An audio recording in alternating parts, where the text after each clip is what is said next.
Hello everybody, I hope you're having a wonderful day, and today I'm going to be doing a blade battle between these two wonderful budget knives.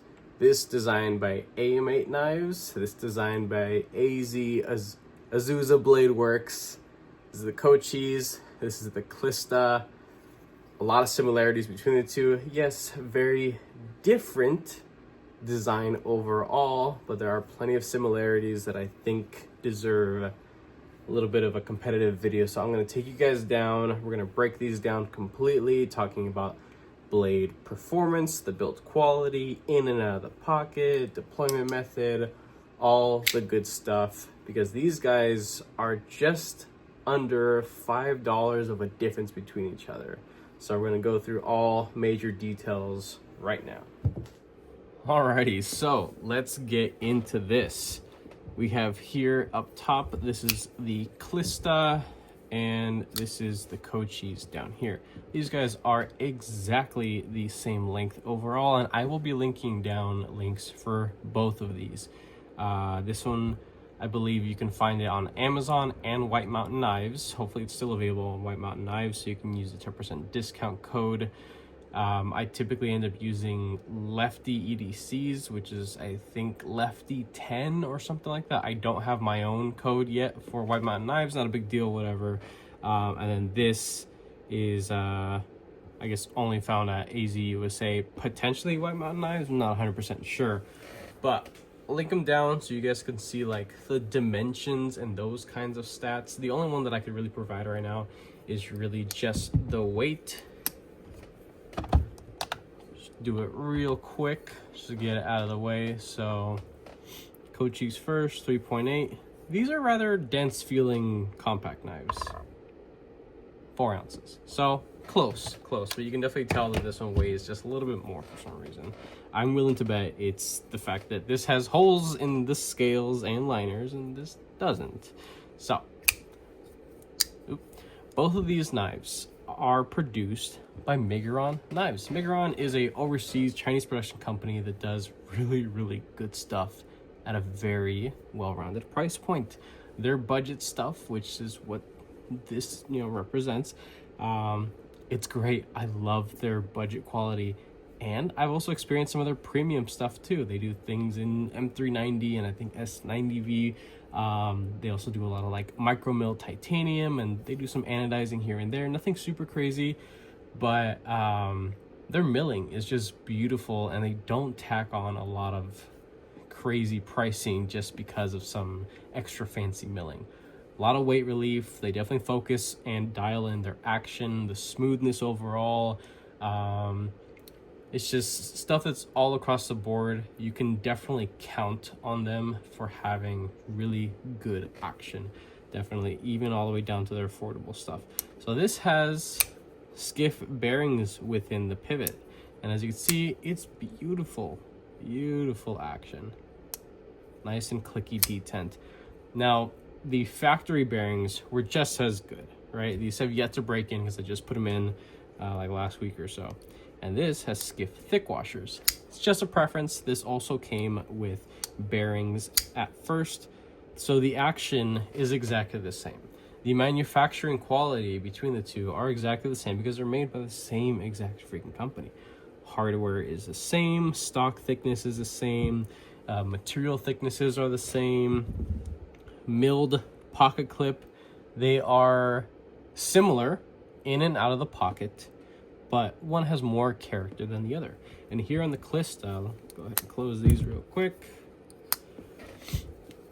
This is one comparison I feel like is worth sharing, is while they are constructed and mounted in a very similar fashion and about the same amount of room underneath each, one has a little bit more character to it. This has a little bit more milling, and this is just a little bit more popsicle style.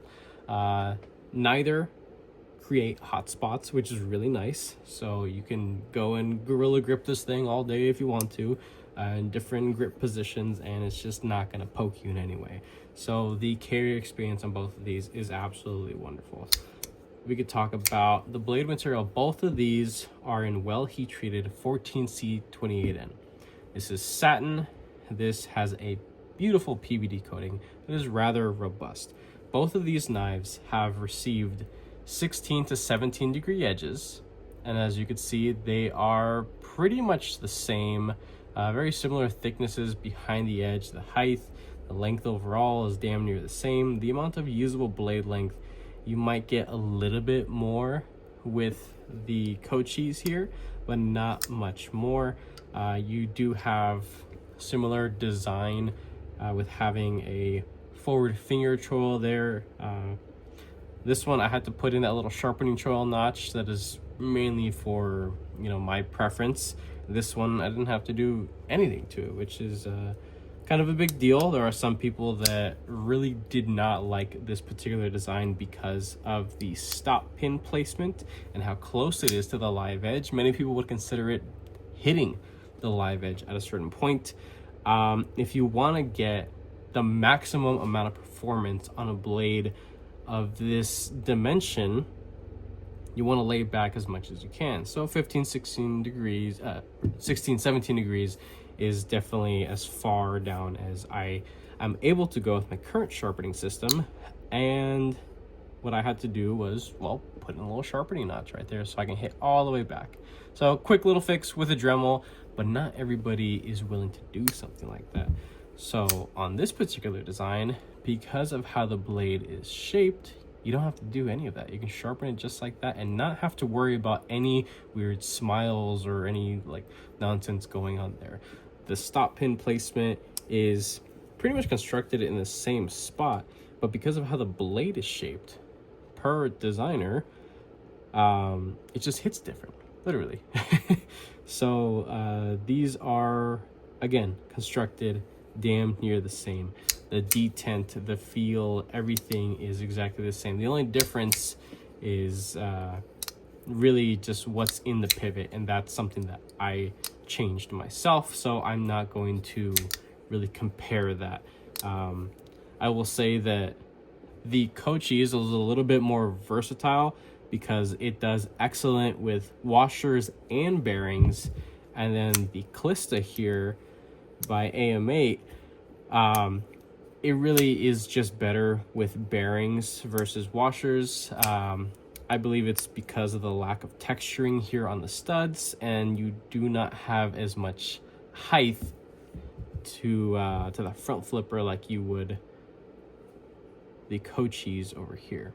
So the front flippers are designed differently. They both work exactly the same, but one, just with handling them, I feel like I have a little bit more clearance with this one here. As you can see, it sticks up quite a bit, and this is a little bit more lower profile. Really could have made it maybe a little bit taller, could have damn near copied it exact if they wanted to, or maybe just made a little bit more sharper jimping to compensate for it being kind of low profile. It still works, and here, even with the left hand, relatively confident doing it, even like rolling it over with like the inner part of my knuckle right there. So it's really not that bad of an experience. But again, with the Coachis, it's only deployment method. This is the more versatile one in my opinion, because it feels just as good on deployment with washers as it does bearings. So the only difference is really just on the close, it's not going to drop shut, kind of like how this guy does. So if you were to imagine this with bearings, it would act just as smooth as this one. So obviously another big difference here is that this is single deployment, and probably the least preferred deployment method of any knife design, front flippers. A lot of people do not like a front flipper only knife, and I completely understand that. I side with the people who prefer multiple deployments, kind of like how it was done here. You do have, availability for reverse flick, you have the thumb flick, and the front flip if you want to get a little bit more creative with your deployment method. While this works and it's just fine, I do enjoy this quite a bit because of how confident I can pop that over. Even with having washers in the pivot, this thing is broken in well enough. It's nice and smooth. I can confidently flick it with the inner part of my index finger right there, as I miss right as I'm saying that. Another little design aspect too that isn't super popular is the holes within the scales. They collect dust and gunk, pocket lint. If you are using these in an outdoor environment, dirt and other crud is gonna get stuck inside of them. And this hasn't been cleaned out in a little bit, so there's a little bit like dust and lint. It's gross, but it's really not that big of a deal. It's not the end of the world. You can see the live edge through it. Some people might think that's cool. Some people, they just don't really care for it. This is very simple, very clean, but I'm willing to bet that that's the reason why this one weighs just a tad bit more. Construction on these guys, the Kista is a little bit simpler, excuse me. Just has the one T8 down there and the pivot. This has 2 body screws and there. So technically this is easier to disassemble than this is. This just has a little bit more parts, I suppose, because it has the studs there. But one thing about the studs is that I have trouble getting them every time because of the lack of texturing on the studs. Really, the only thing that grips you back is just the tooling or machining of the actual T8, space right there to put your actual bit. That's the only thing that I feel any sort of grit or traction on, because the studs, they just have to do something different with them. They didn't need to. I think it's a little silly. They look good, and functionally speaking, they're okay. But if they went with something more of like the typical like bug out styled, with like the stepped milling that isn't like super sharp, but has enough like edge and grip to it that you can go and deploy it a little bit more comfortably, a little bit more reliably, that's something that should have been applied here. And it's an easy fix. You can pop these out, just take 2 T8s, pop them, toss them, and put in some aftermarket like bug out screws. It should be the same hole.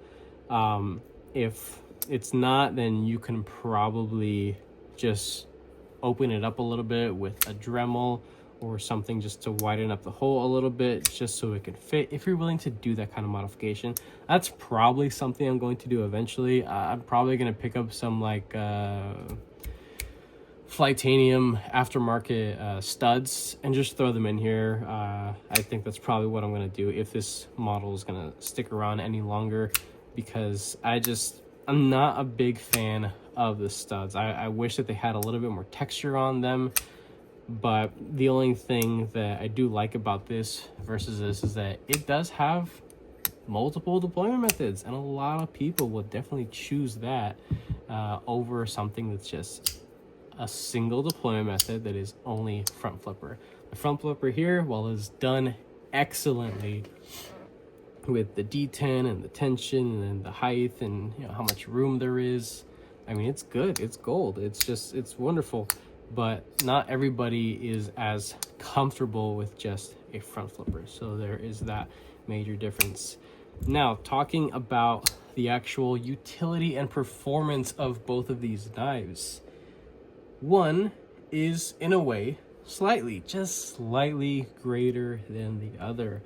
But one has a downside, in a way. So with a full-bellied drop point style blade here on the Kista, this thing excels in push cuts, and the tip is rather in line on the lower side, so you're able to still get down to that tip to do a lot of utility cuts and score cuts and things like that. The tip itself has a good bit of meat out to the tip there, so it's something that you can do a little bit of prying if you really need to on not so dense material. I'd say you'd be just fine with that. Of course, not to abuse your knife. You don't want to put any sort of like major side-to-side tension on a knife with bearings within the pivot. But if you decided to opt for washers, you could proceed with a little bit more confidence. Not a whole lot more, but just a little bit. With this guy, push cuts is not its strong suit, but where this thing excels in is a lot of score cuts. And because it is a full straight Warncliffe style, I mean, this thing is flat. This, you could just freaking go through material without it slipping out. You have continuous power the entire length of the edge, and that tip comes down. If you sharpen it, you know, good enough, and if you lay back the angle enough, this is a very accurate tip, definitely. And because of how thick the stock is, it's not ground too thin, but it is definitely thinner than the tip on its competitor over here. So there are ups and downs, pros and cons to either blade shape. One is not immediately better than the other. I will say that the drop point is just a little bit more versatile because you can still get down to the tip pretty easily, and push cuts are a dream. You just don't have as much length to do super long cuts without exaggerating your wrist to avoid slipping out of, I guess, thicker, dense, lengthier material that you're cutting through. While this will do pretty good at keeping material trapped in without having to exert and exaggerate your wrist to push through material to finish the cut. So that is about it when it comes to performance and quality. These things feel damn near the same as they are going through material, but as I mentioned just a second ago, the Warncliffe blade shape will keep material trapped in for a longer period of time. So depending on what you're doing, what you do often, the requirements of said knife that you're looking at to purchase, you just gotta know what you're asking out of the design. Is this going to be something that's a little bit better for you, or maybe you just need full force utility and that's all you really care about? You know, you just want full brute force utility with something like this that's comfortable in hand. This has it kind of slims down over here. See, there's a little pinch point right here, so it's nice to grip there. You can get a little bit up here and rest in this spot. That's very, very comfortable right there. As you get closer to the butt end of the knife, it swells out a little bit and everything is well rounded off, that it just feels good in the hand. I have a whole lot of control. There are zero hot spots to this design. I love using this thing. Now with the Kista over here, it's a little bit different, but because of how wide it is and how well rounded, it is as well, just as comfortable, honestly. You know, I can go up here, you know, do utility cuts if I want to, get a lot of control out of that tip. Now that tip isn't going to be as precise as the Warncliffe, of course, but you know, this does have the benefits of the belly.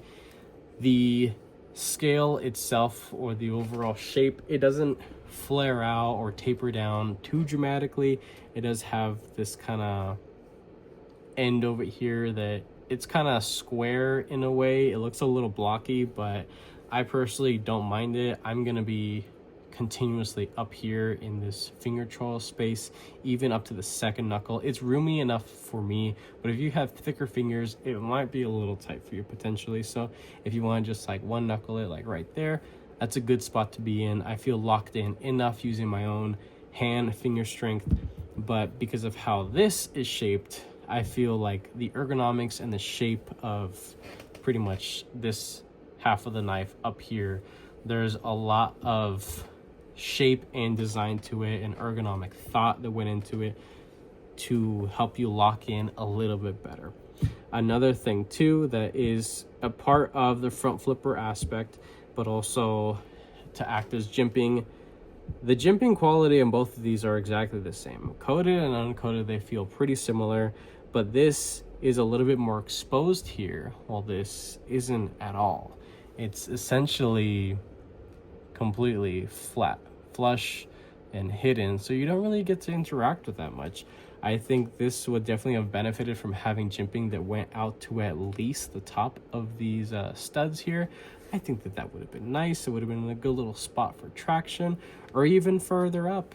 that would have been nice as well. And the same thing with this. While it's nice that there is a little something right there, would have been nice if there was something up here as well, maybe just an inch further out for your thumb to rest on it, to really have traction, to really push through material comfortably so you're absolutely locked in. Would have been nice. Not the end of the world that there isn't, jimping there. Now, both of these, I will say, have about as much weight relieving as could have possibly been done to them. The liner thickness is damn near the same. And as I mentioned at the beginning of this, they're made by the same company. So the quality is going to be the same through and through. They have little back spacers. They could have cheapened out and just gone with standoffs.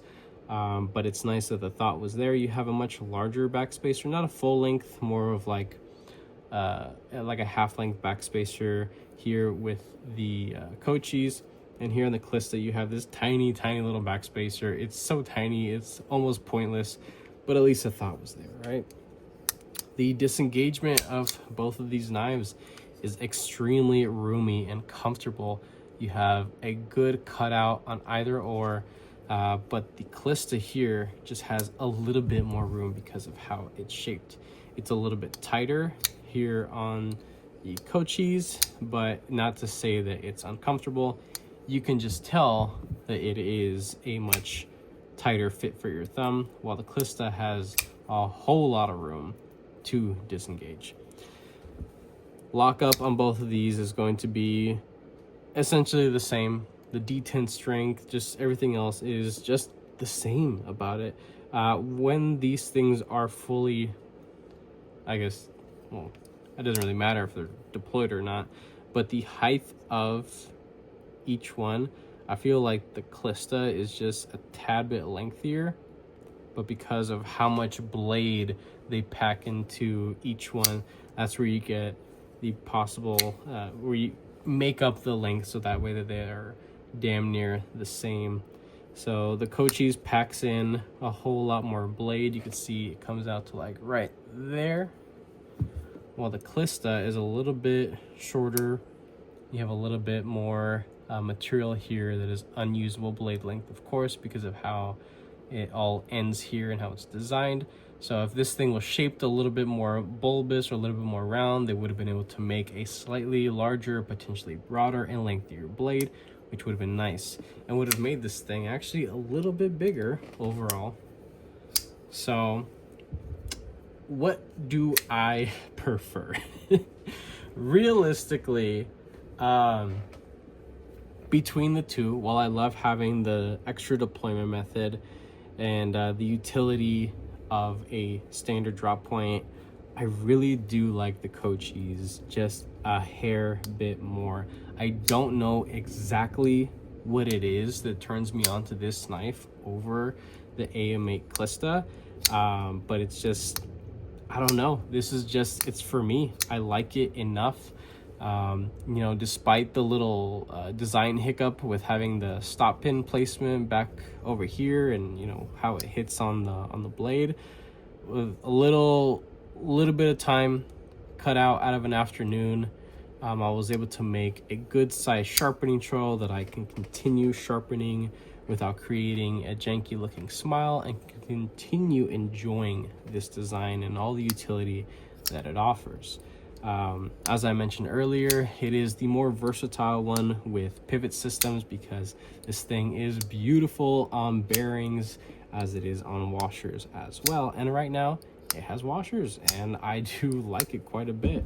Now this guy, while it has definitely wonderful pivot action with bearings, it wasn't so great with washers. Now, what would have definitely put this one in a higher position for me is if they had just done some simple freaking bug out styled studs.